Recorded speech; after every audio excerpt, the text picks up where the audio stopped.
Students, कैसे हो आप लोग? ठीक हो बेटा? तो हम लोग कर रहे थे idioms and phrases.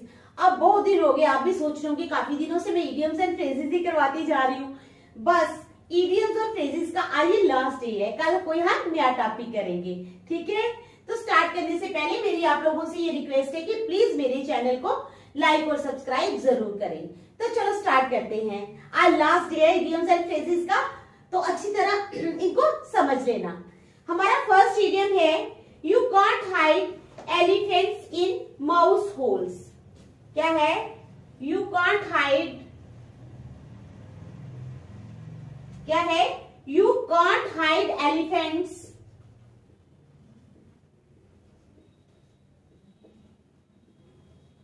You can't hide elephants in mouse holes. ठीक है, इन माउस होल्स। तो इसका क्या मतलब है? इसका मतलब है सम इश्यूज आर प्रॉब्लम्स। ठीक है, some issues or problems can not be hidden. मुसीबतों से ना भाग पाना। Some issues oblique problems can not B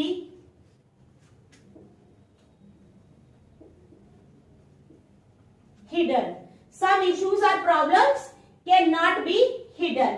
कुछ इश्यूज और प्रॉब्लम्स ऐसी होती हैं, ठीक है, जिनको छुपाया नहीं जा सकता। तो इसका सेंटेंस बनेगा you can't hide elephants in mouse holes. You can't hide elephants,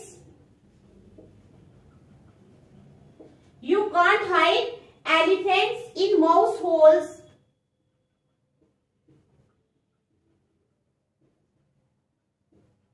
ठीक है, you can't hide elephants in mouse holes. Be bold to face and deal with these problems. Be bold to deal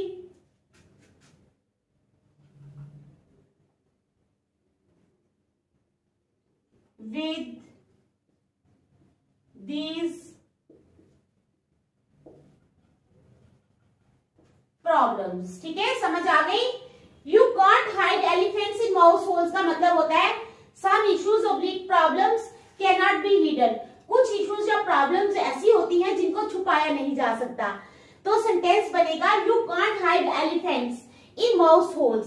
तुम जो है वो कुछ problems को छिपा नहीं सकते। Be bold to deal with these problems. इतने ज्यादा बोल्ड बन जाओ कि तुम आसानी से इन प्रॉब्लम्स को डील कर सको। समझ आ गई? चलो next. You can't take it with you. क्या है? You can't take it with you. तो इसका क्या मतलब है? You can't take it with you, इसका मतलब है it means to use up all you have. It means to use up all you have. सभी कुछ यूज कर लो जो तुम्हारे पास है। It means to use up all you have before you die, because it is no use to you before you die.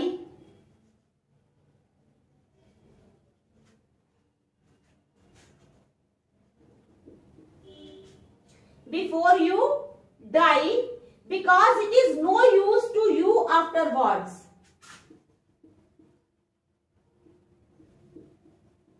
It is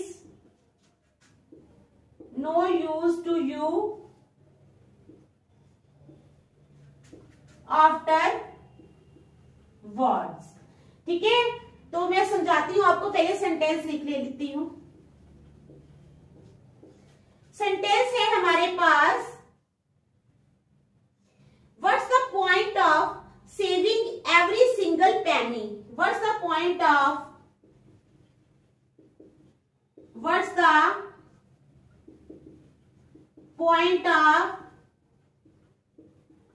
saving every single penny. What's the point of saving every single penny? ठीक है, enjoy and spend on material things. Enjoy and spend on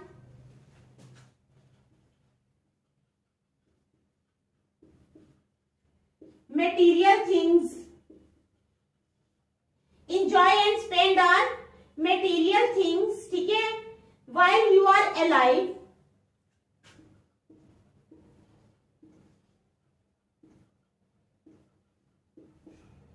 While you are alive, you can't take it with you. You can't take it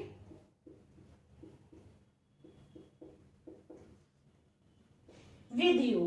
ठीक है, तो क्या है हमारे पास idiom you can't take it with you. कहता है it means to use up all you have before you die. कहता है अपने मरने से पहले जो कुछ तुम्हारे पास है वो सब कुछ यूज कर लो. ठीक है, it means to use up all you have before you die because it is no use to you afterwards. क्योंकि इसका मरने के बाद इन चीजों का तुम्हारे लिए कोई भी फायदा नहीं है. तो सेंटेंस बनेगा what's the point of saving every single Penney.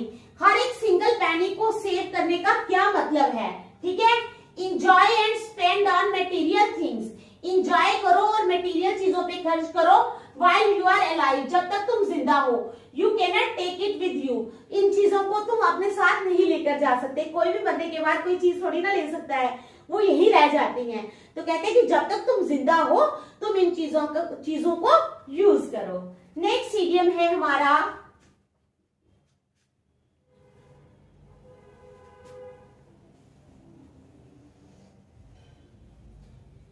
You can't teach an old dog new tricks. You can't teach an old dog new tricks. तुम ओल्ड डॉग को नए तरीके नहीं सिखा सकते. You can't teach an old dog new tricks. तो इसका क्या मतलब है. It is difficult to make someone change the way. It is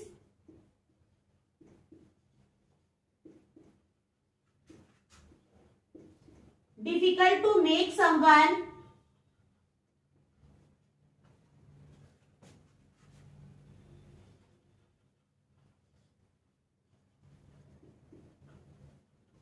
it is difficult to make someone change the way. ठीक है, it is difficult to make someone change the way they do something.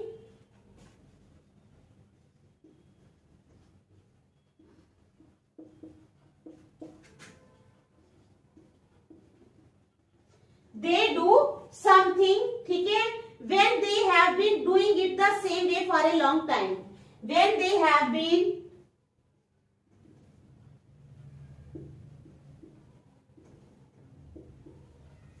doing it, when they have been doing it, ठीक है, the same way for a long time.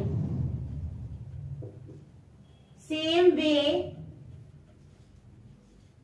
for a long time. तो sentence क्या बनेगा इसका. कहता है you can't teach an old dog new tricks. तुम एक जो पुराना डॉग है उसको नए तरीके ट्रिक्स जो है वो नहीं सिखा सकते. कहते हैं कि इसका मतलब होता है it is difficult to make someone change the way they do something. जो वो कर रहे हैं उस तरीके से उनको चेंज करना बड़ा टफ है. When they have been doing it, ठीक है, the same way for a long time. क्योंकि वो ऐसा ही जो है काफी लंबे समय से करते आ रहे हैं और वो करते रहेंगे. उनको चेंज करना मुश्किल है. तो सेंटेंस क्या बनेगा इसका. At the age of 80 you can't expect your uncle to learn computer. At the age of 80 you can't expect your uncle to learn computer, ठीक है। क्या है, एट द एज ऑफ 80 साल की उम्र में यू कांट एक्सपेक्ट, तुम expect नहीं कर सकते your uncle to learn computer, कि 80 साल की उम्र में तुम्हारे अंकल जो हैं वो कंप्यूटर सीखेंगे, ठीक है। At the age of 80 you can't expect your uncle to learn computer, you can't teach an old dog new tricks, you can't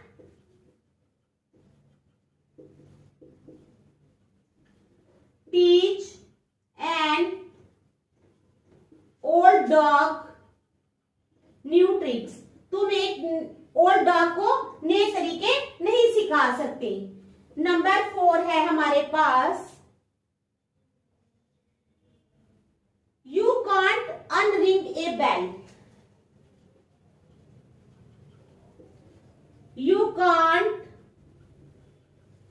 unring a bell. इसका क्या मतलब है, you can't unring a bell, something has been done and can not be undone, किसी गलती को ना सुधार पाना। समथिंग हैज बीन, क्या है, something has been done and can not be undone.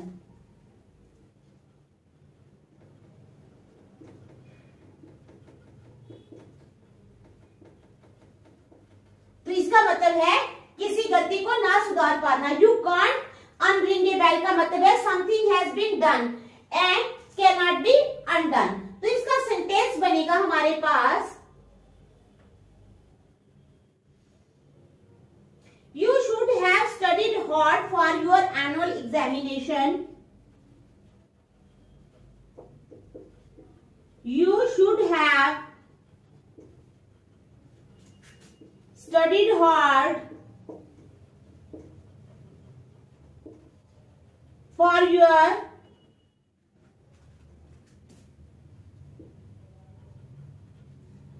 annual examination। क्या है, you should have studied hard for your annual examination, it is simply not worth regretting now, it is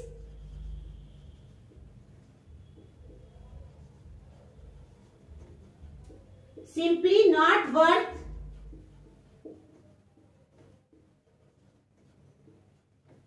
regretting now।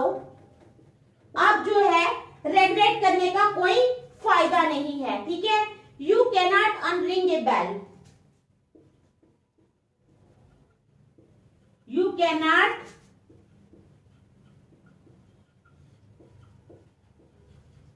unring a bell।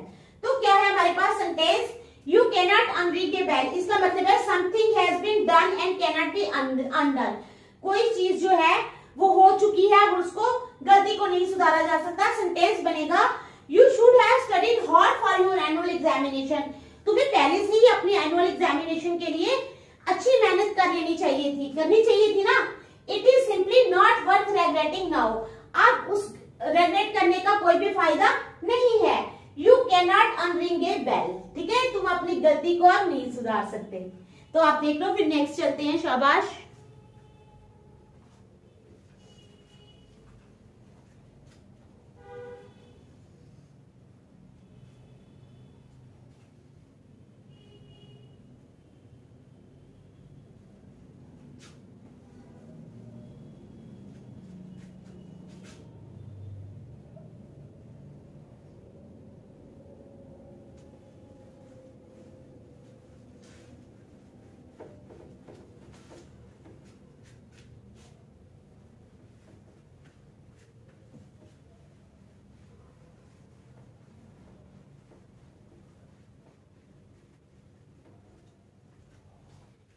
Idiom है हमारे पास, you could have knocked me down with a feather.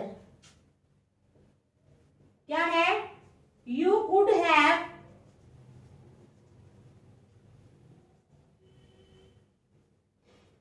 Knocked me down with a feather. तो इसका क्या मतलब है, you could have knocked me down with a feather, इसका मतलब है to be extremely surprise surprise by something, क्या है? टू बी एक्सट्रीमली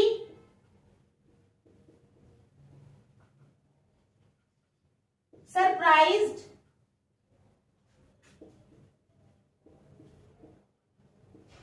बाय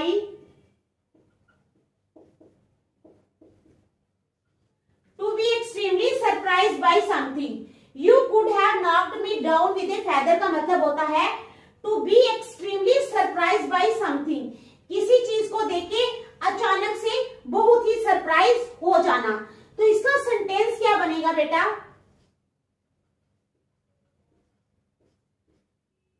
इसका सेंटेंस बनेगा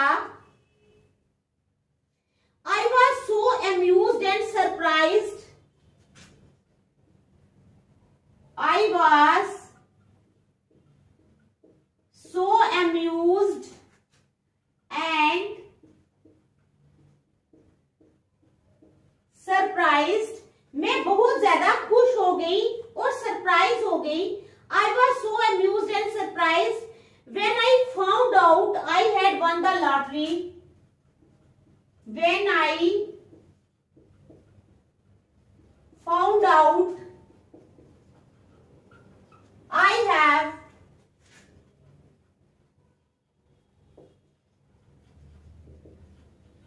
won the lottery. ठीक है, when I found out, जब मुझे पता लगा कि मैंने लॉटरी जीती है.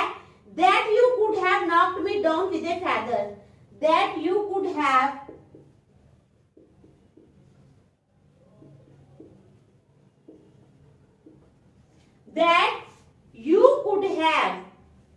knocked me down with a feather.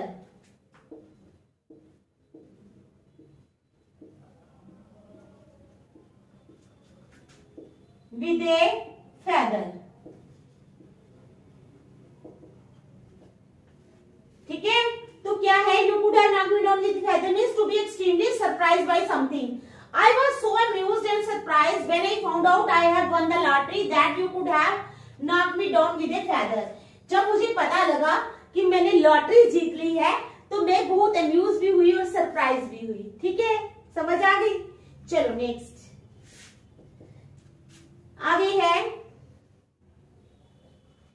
You are toast to be in deep trouble. You are toast. You are toast का मतलब है to be in deep trouble. क्या है? यू आर टोस्ट का मतलब है to be in deep trouble, बहुत ही मुश्किल में होना. ठीक है, तो सेंटेंस क्या बनेगा इसका?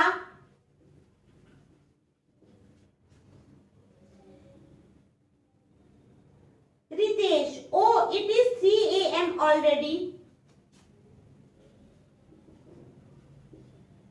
रितेश कह रहा है oh it is 3 AM already. ठीक है, it is 3 AM already. My phone was on silent, has missed so many calls from my wife. My phone was on silent, so missed so many calls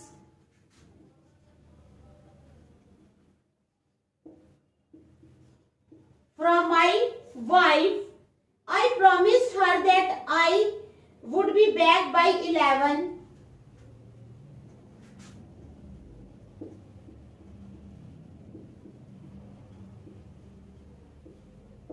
To be back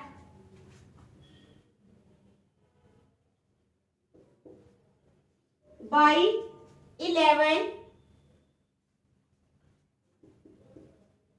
जो Oh, you have toast.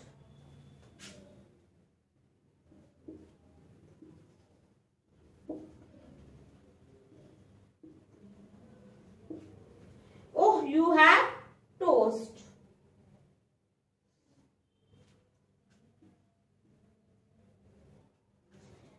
तो कहते हैं you are toast means to deep trouble, बहुत मुश्किल में होना। Sentence क्या है? रितेश कह रहा है oh it is 3 AM already, पहले ही 3 बज चुके हैं। My phone was on silent, मेरा फोन साइलेंट में था। So miss so many calls from my wife, इसलिए मैंने बहुत सी कॉल्स जो है अपनी वाइफ की मिस कर दी। I had promised her to be back by 11, मैंने उसको बोला था कि मैं 11 बजे तक वापस आ जाऊंगा। जो ओ यू हैव टोस्ट, अब जो कहता है कि नेचुरली उसने अपनी बीवी की इतनी सारी कॉल्स मिस कर दी हैं, तो जो बोलता है oh you are toast means you are in trouble, अब तुम्हारी बीवी तुम्हें छोड़ेगी नहीं। ठीक है, चलो नेक्स्ट।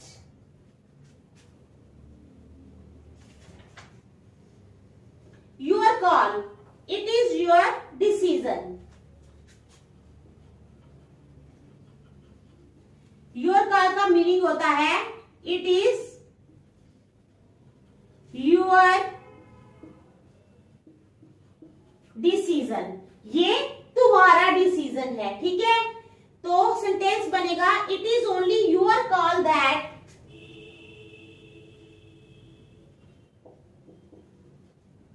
इट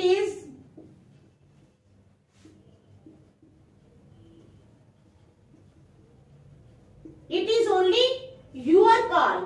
ठीक है, it is only your call that what should be done or what should not, that what should be done or what should be not। तो समझ आ गई आपको? तो क्या है योर कॉल का मतलब है it is your decision.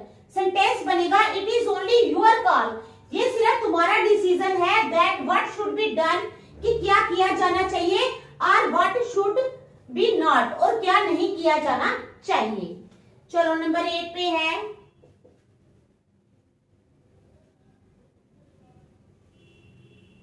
Zero tolerance.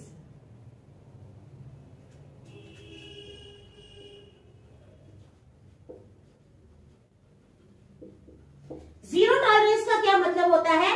Non acceptance of any crime, non acceptance of any crime, किसी क्राइम को एक्सेप्ट नहीं करना। तो इसका सेंटेंस क्या बनेगा? इसका सेंटेंस बनेगा जीरो टॉलरेंस का, because of zero tolerance policy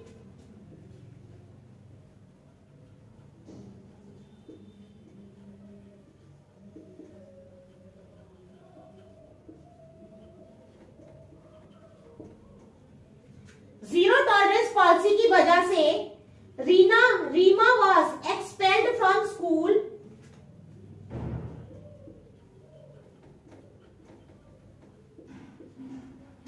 Reema was expelled from school, Reema को स्कूल से निकाल दिया गया। ठीक है, Reema was expelled from school because she carried a mobile phone,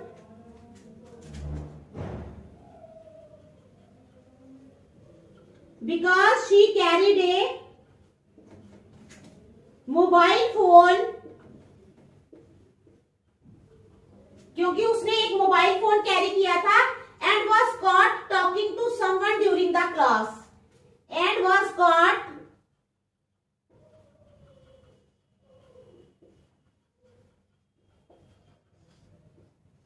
talking to someone